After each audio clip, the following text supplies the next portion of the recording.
Okay, let's get started. Do you believe in aliens? Well, yes. I do. Yes. Kind of, sort of. Yes. Yeah. Yes. Yes, absolutely, 100%. Yes. No, I don't. I do not at this time believe in aliens. Yes. Yes! Do you think aliens have ever been to Earth? No. No. Maybe. Yeah, they've been to Canada. I don't know. No.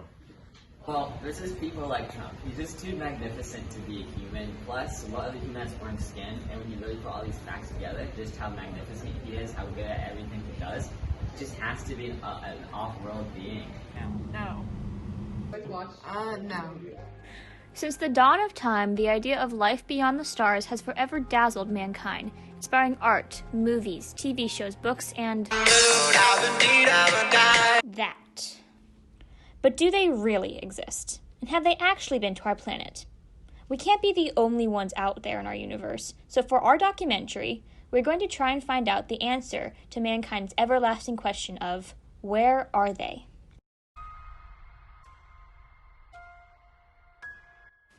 According to an internet poll that we created, 88% of the people that we asked do believe in the existence of aliens, but only 28% of those people think that they have been to our planet.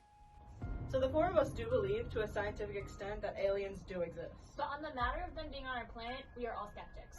In order to change our own minds and get the answers that society deserves, we have conducted a search for scientific and not so scientific evidence that could prove that extraterrestrial life does exist beyond our atmosphere, while giving you, the audience, the answers that you deserve.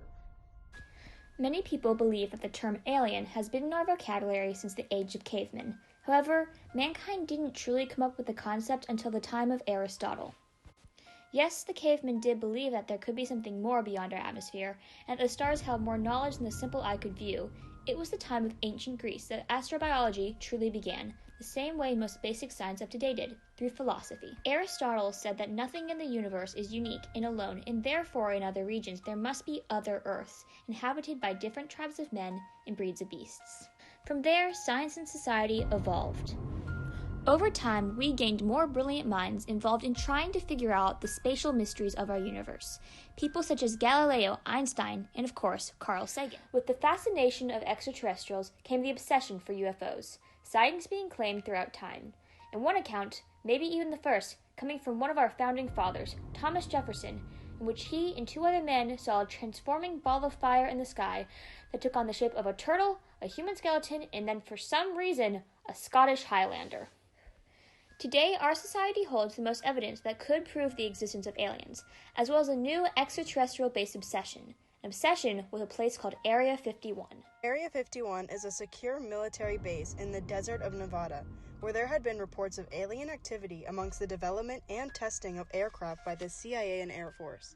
UFO sightings, rumors of live aliens imprisoned and being tested on, and other extraterrestrial conspiracies surrounded the area, fueled by movies and TV shows like The X-Files and Independence Day. However, none captured the attentions of Americans quite like the Facebook event to raid Area 51 in 2019. In the June of 2019, a college student by the name of Matt Roberts started the event Storm Area 51, They Can't Stop All of Us on Facebook, requesting people to RSVP yes as to whether they were attending the raid or not to free the aliens there. Starting as a joke, it quickly spread into a nationwide internet phenomenon where up to 2 million people RSVP'd to the event.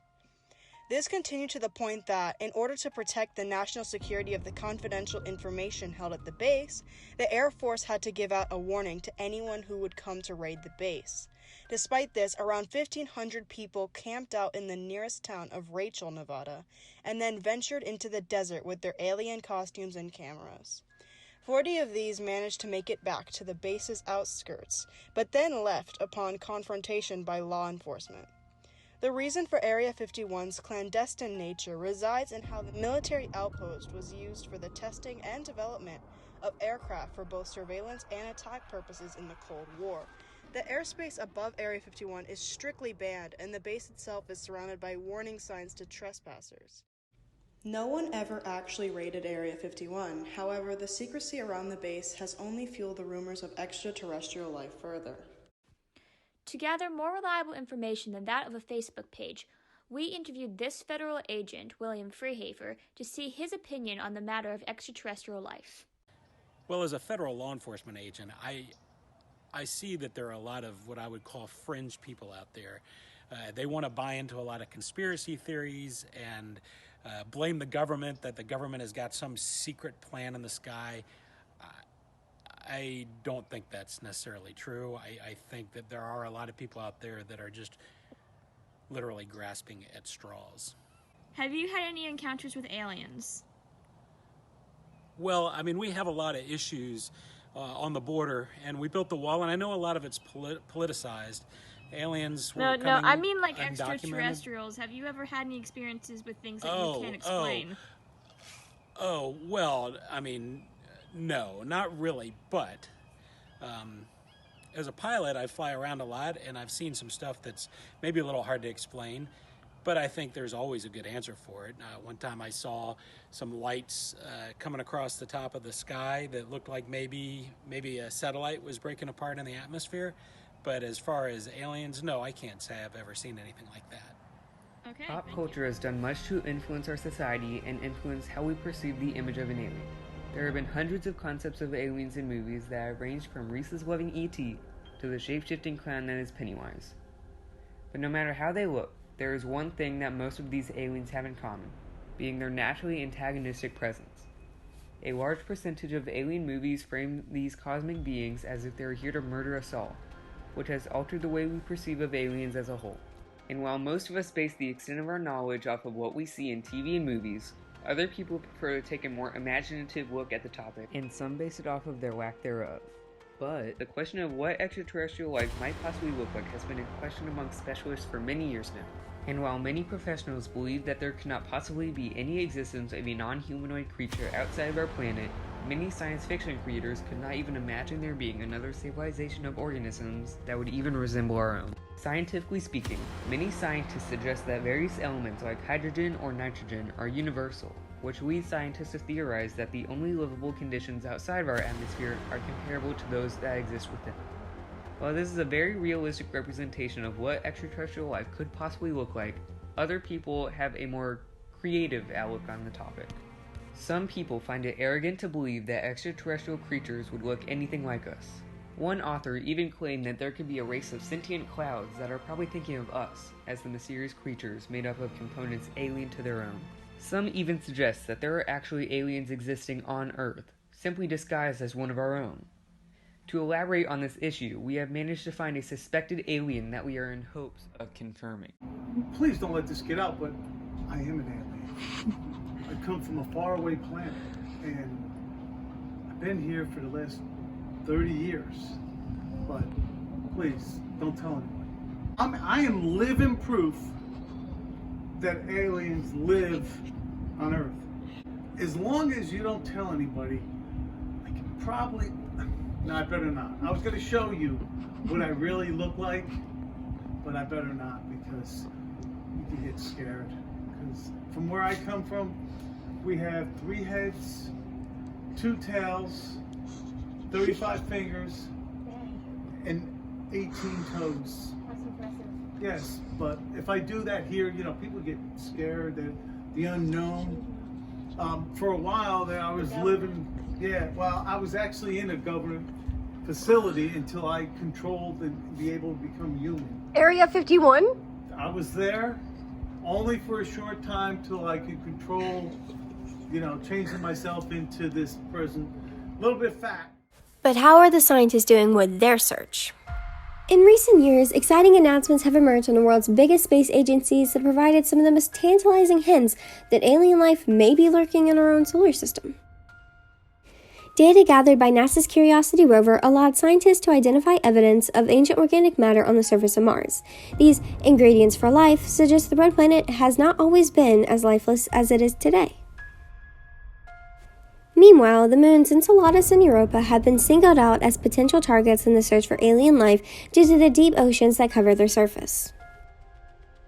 This discovery suggests that to the best of our knowledge, this distant moon is the only body besides Earth to simultaneously satisfy all the basic requirements for life as we know it. However, the life being discussed is a long way from building and operating its own spacecraft.